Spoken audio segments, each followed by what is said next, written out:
All right, folks, what you're watching here is me running FT8 on my Go box with my iPad wirelessly. Look at that, it's not even wired to it. This is a program called SRR. What the heck is the name of it again? I'll tell you in a second.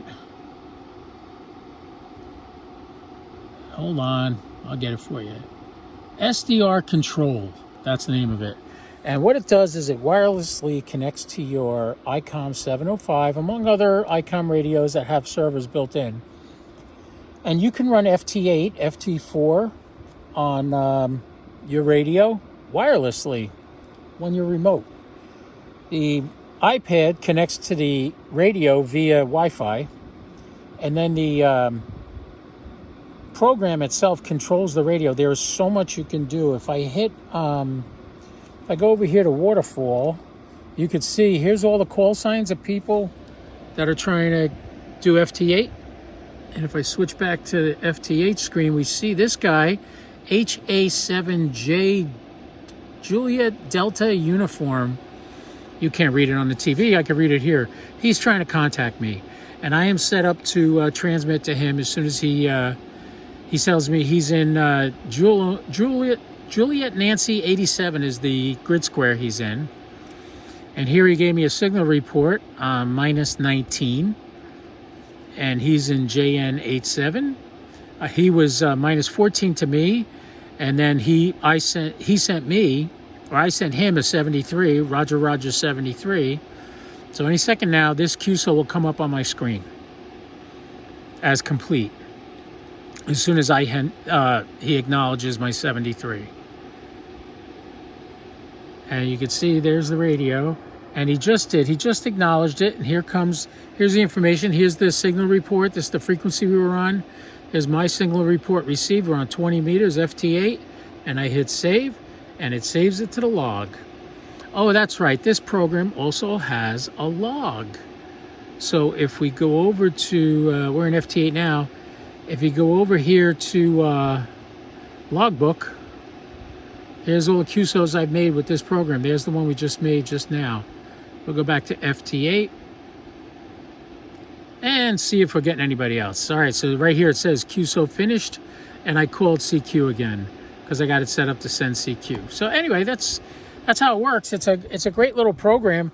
I will say this, it kind of screws up your 705. Your microphone won't work when you're done. I had to call ICOM about this, and the guy knew exactly what I was talking about. I'll just show you on the ICOM on the menu. If I hit menu and I hit set and connectors, see this mod input? Right now it's on wide area network on WLAN. You have to turn this off. Go over here and you put mic or mic and USB, and then that turns it off, and then you can transmit again. But I just wanted to show you that. So this way you got to see how that worked. Because I ran into Mike K8MRD up at Huntsville, and he didn't even know you could do this. Now, this is an expensive program. This is about $50, this program. But, boy, look at me. I'm doing Parks on the Air FT8 with no effort out of my part at all. My radio is doing great. Temperature's not up high. The cooling fans are on. They're cooling. It's 87 degrees. And you can see my amplifier right here when it transmits. Now, when it transmits on FT8, that's a full duty cycle. So you're going to see it's going to put about 1.6 watts into the amp. And look at that. We're getting 72 watts out. That's the output of the amplifier right there. Here's the SWR to the antenna. Here's the SWR from the radio. So the radio is 1.1 to 1. The antenna is 1.5 to 1. And on 1.6 watts, it's putting out 72 watts. And let me tell you something, on FT8, you can get all over the world with 72 watts. So remember that. It's a lot of fun. If you ever have any questions how to do this, I can tell you, you can go in the Apple Store. This is an iPad. This is not an Android. And you go in the Apple Store, you can download this. It costs you $50. I'm telling you, though, it's worth it because you can do so much with this. Now, remote connections. I have the RSBA1 software I just got from ICOM, and it's a great program. It's just a little complicated to set up, and I'm having some issues with it. But once I get that done, I will be able to come here See, this is another little glitch in the system. See, it just disconnected from my radio. Don't know why. We're sitting here minding our own business. So I have to tell it okay. I have to tell it it's not going back. Got to go back to the waterfall and hit connect. ICOM 705, hit connect. Boom, it connected up again.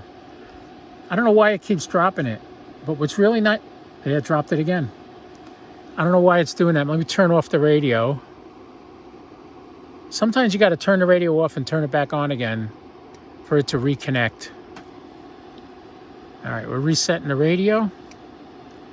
It's coming back. Radio is back. Now we'll hit connect. Pick the ICOM 705, connect.